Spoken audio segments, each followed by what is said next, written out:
Vamos a enlazar ahora con el analista político de Puno, Edgar Mancha. Pero antes, para generar un poquito de contexto de cara a lo que les había dicho, retrocedamos algunos años y veamos qué decía Verónica Mendoza. Vamos con el video. ¿Y a ti? ¿Cuánto te cuesta el balón de gas? Nosotros aquí somos 4 y por mes consumimos un balón que nos cuesta 37 soles. La señora Catalina, en Quillabamba, en Cusco, en mi tierra, de donde sale el gas, paga por su balón 49 soles. Y cuanto más te acercas al yacimiento de Camisea, de donde sale el gas, es cada vez más caro. En Bolivia, más bien, por ejemplo, este baloncito cuesta 11 soles. No solo eso, en Bolivia hoy 40% de las familias ya tienen gas que llega a sus casas directamente mediante tubos. Y en ese contexto, le doy la bienvenida a Edgar Mancha, analista político de Puno. Gracias por atendernos, Edgar, bienvenido.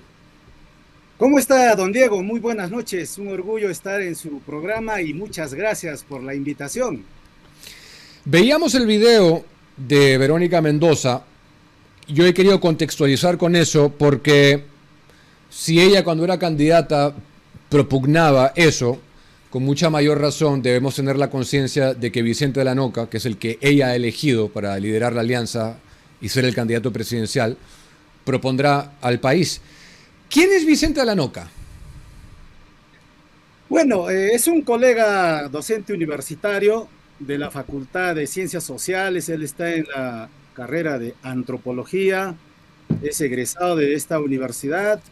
Hasta donde tengo conocimiento hizo, creo, su doctorado en España y bueno, ya aquí varios años trabajando en el tema de la docencia, además de investigador.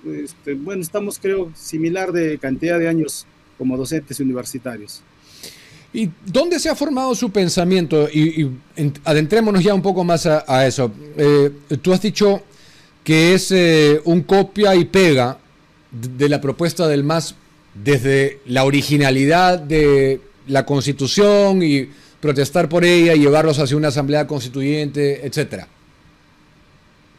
Sí, bueno, nosotros aquí en la ciudad de Puno ya durante bastante tiempo hemos ido con una corriente de opinión y obviamente hemos seguramente chocado con algunos intereses y de repente con algunos puntos de vista también, ¿no? Diametralmente opuestos a la corriente que se tiene generalmente en nuestra zona sur del país, Arequipa, Cusco, Tacna, Moquegua, Puno, etcétera. En ese aspecto, de pronto hemos escuchado luego que la señora Verónica Mendoza seguramente hizo el cálculo que no le iba a ir bien en esta oportunidad, ya que nosotros la habíamos bautizado como la Keiko 2.0, versión 2.0, y entonces se encuentran al compañero Alan Oca, que hace poco se había afiliado a este partido Nuevo Perú. La verdad a mí me sorprendió cuando lo vi como militante de este partido. Yo lo escuché más bien en una exposición de una tesis doctoral donde él estuvo como jurado. Ahí ya me sorprendió y dije, y se lo dije a él personalmente, le dije, ¿cómo es posible que tú hayas validado una narrativa como tesis doctoral? Se lo dije, y yo tengo un programa aquí en Puno, le dije, Vicente, te invito para que podamos hablar sobre estos temas. Bueno, no, simplemente se negó, me dijo, tampoco no me dijo ni sí ni no. Me parece que ya él está volando muy alto a nivel de Lima, de las grandes televisoras, etcétera, ¿no? Entonces, ahí me sorprendió que en su discurso, en las preguntas y repreguntas que hacía al sustentante de ese entonces, un padre argentino, cuya característica fue el año 2023, en el año de las protestas, salió y se hizo viral, ¿no es cierto? Un video en el que dijo, hermanos, la derecha, los grupos de poder nos hacen mucho daño.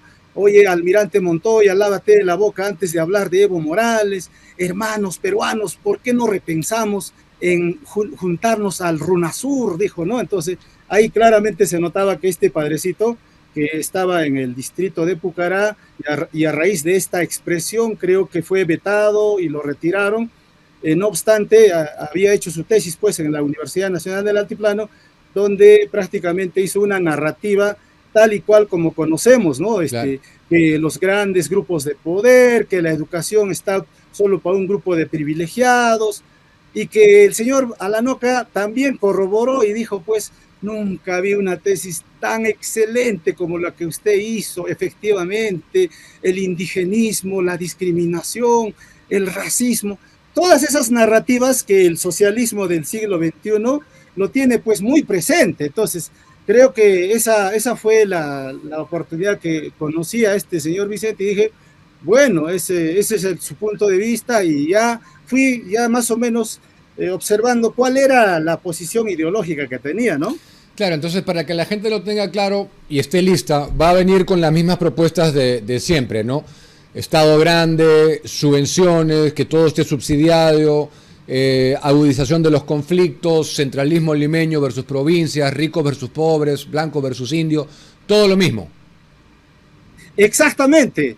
O sea, como digo, la misma narrativa que coloca la izquierda peruana, es decir, eso que usted dice, 500 años, 200 años de explotación, las grandes corporaciones nos saquean a precio de huevo podrido, solo nos pagan, o como dice mi paisano Lescano, que está totalmente desinformado en economía, es un reverendo ignorante, dice, de $7, 6 se llevan las corporaciones, o no sé qué términos pone, pero Sí, fuera bueno. de la realidad, pero lamentablemente el sur del Perú fue, digamos así, minado, fue contaminado, fue influenciado por ese tipo de opinión, por ese tipo de narrativa que muchos hermanos en su humildad, en su modestia, lo asumieron como tal, Sí. ¿no? Como si eso fuera real. Y eso realmente a mí me causó sorpresa que de un paisano que había explorado España, Europa, el viejo continente, yo pensé que había regresado con otras propuestas, con otras ideas, y fue mi sorpresa escucharlo, y solo dije, ¿cómo valías ese trabajo de una tesis donde puras narrativas, que la educación es exclusiva, es excluyente, solo para un grupo privilegiado, que no hay presupuesto para la educación, cuando todos los años, ante la narrativa, creo que lo que tiene que imperar son los datos empíricos. Y cuando se habla de economía, hay que hablar con... La economía no es un acto de fe, la economía se habla desde un punto de vista empírico, con datos. La educación peruana hace 10 años atrás, recordemos, hace 11 años atrás, en 2014, el presupuesto era de 18.000 millones de soles. Hoy, 2025, es de 49.000 millones de soles.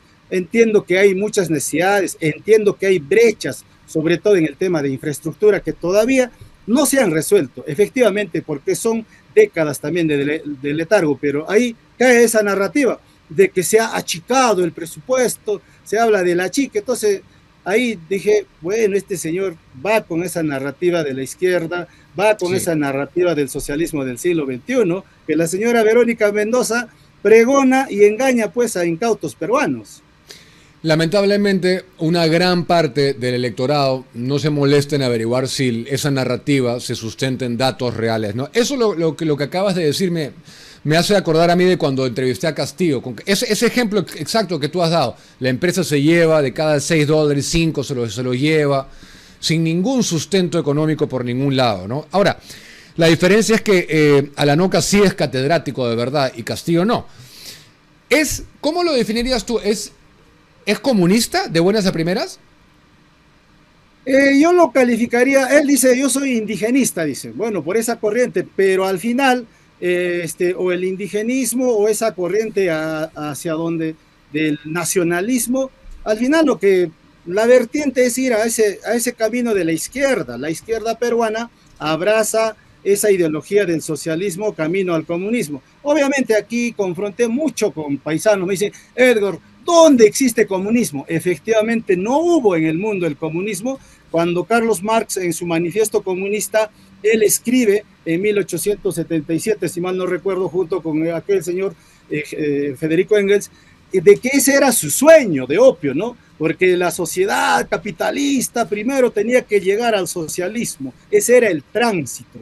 Sí, Y claro. luego el final ya era el comunismo. Sí. Pero todas las dictaduras quedaron en el tránsito del socialismo porque cambiaron la casta. Si decían que los capitalistas eran malos, ahora ellos eran los que estaban empoderados y no querían moverse del poder. Ahí está Cuba, más de 60 años. Ahí están todos los regímenes comunistas en el mundo. Correcto. Y entonces, nunca se dio el salto a ese comunismo. Es cierto, no hubo comunismo porque se quedaron ahí las dictaduras porque les gustó el poder. Claro, y Marx decía que el comunismo era donde ya no debería haber Estado ni dinero, todos éramos una especie de angelitos, ya no había desigualdad. Jamás, el paraíso en la tierra. Nadie llegó a ese. No, claro, el paraíso en la tierra no se puede porque no existe, es imposible. En este momento no sabemos quién lo acompañaría en la plancha, ¿no? He escuchado que estaría, creo, el señor Bermejo, no sé, escuché un nombre que podría acompañarlo como vicepresidente, pero en fin, como todo demócrata, yo creo, don Diego, hay que desear éxitos. No, yo no deseo el mal a nadie, a pesar que es un paisano, pero si yo veo que me imagino algunos paisanos dirán, oye Edgar, como dice López Chau, debería estar orgulloso que tu colega catedrático esté como postulante, debería estar orgulloso que tu Yachtamasi, que tu Marcamasi, que tu sangre como tú, campesino, sea un candidato. Sí, lo sé, debería estar orgulloso, pero cuando veo que mi paisano, con su ideología que tiene, más bien va a hacer daño a este país, yo no podría estar de acuerdo. Yo le digo, tu receta, paisano, va a hacer muchísimo daño. Acabamos de ver todo lo que está sucediendo en Bolivia. Sí. Los bolivianos se están despercudiendo, prácticamente ellos no quieren saber nada del socialismo del siglo XXI del señor Evo Morales. Entonces, yo creo que esos ejemplos hay que ver, pero realmente es ¿qué le digo? Es como una pugna contra la corriente aquí en Puno, pero no nos preocupamos, don Diego, ¿no? Al final hay muchos hermanos ya puneños que nos dicen, efectivamente, Edgar, tienen ustedes mucha razón, es como una especie de batalla cultural, don Diego.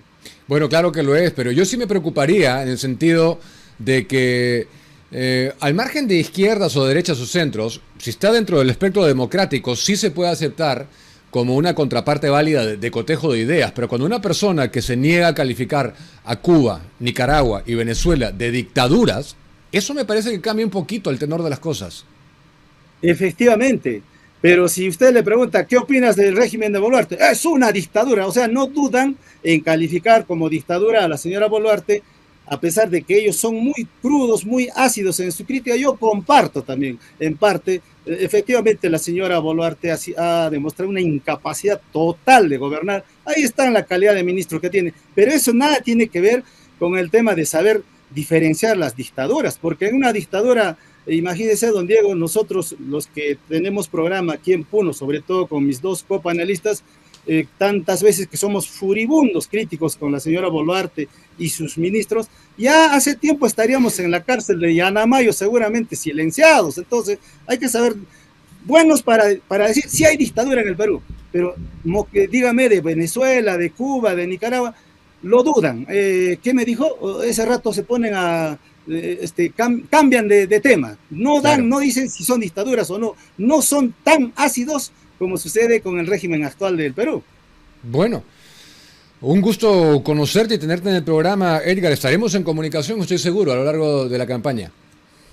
Muchas gracias, don Diego. Un gusto estar con usted, haber compartido estos pocos minutos en su programa tan sintonizado. Sí, efectivamente, recuerdo que por su espacio ha pasado varios políticos y usted realmente los ha desnudado, pero pese a eso, a veces nuestra población, yo creo que en esta oportunidad tiene que reflexionar, tiene que pensar y básicamente ver el futuro de nuestro país. Y muchos de repente están desencantados con la política, pero yo les digo que eso también, el asunto está en que nuestras instituciones no están funcionando adecuadamente en nuestro país. El tema es institucionalidad y eso hay que resolver, yo creo, desde el próximo Congreso, eligiendo a mejores personas. Si bien es cierto, es bien difícil también escoger eso, porque la ley de partidos políticos no ha prosperado, eso de las famosas PASO, las primarias abiertas, simultáneas y obligatorias. Es más aún, don Diego, ahora se dice que estos partidos políticos, sobre todo los que están representados en el Congreso, en un 90% van a elegir por la modalidad de delegados. Ya sabemos, en todo caso, van a decidir todo en Lima y ya me estoy imaginando en la mayoría, ¿no? De repente no todos, cómo van a determinar quiénes van a ser los que van a ir en la lista para senadores, para diputados. Ya me estoy imaginando que va a primar el poder económico. Obviamente, ojalá no lo sean todos, pero esa es la modalidad. Lamentablemente no prosperó con este Congreso, que es muy impresentable, pero para eso yo creo que la población tiene que ser muy consciente. Ver nada más dos cositas que siempre les digo: hoja de vida del candidato, quién es, y dos, grado de preparación para el cargo. Yo creo que no es difícil, y programas como usted, creo que es muy necesario escucharlos y sintonizarlos para poder sacar, ¿no es cierto?, a luz cuán preparado está este ciudadano y de quién se trata este ciudadano. Muchas gracias, don Diego, gracias. Un abrazo a la distancia, y seguro no faltará otra oportunidad para estar presente ahí en su cabina. Un abrazo a la distancia, Causachum, Perú. Muchísimas que viva nuestro país. Gracias, Edgar, y un saludo a todos los compatriotas en Puno. Muchísimas gracias por estar. Bien, quiero agradecer a Jorge Test por la donación en vivo. Edgar Mancha, un puneño que hace la diferencia. Dice, efectivamente, ojalá que se contagie más gente.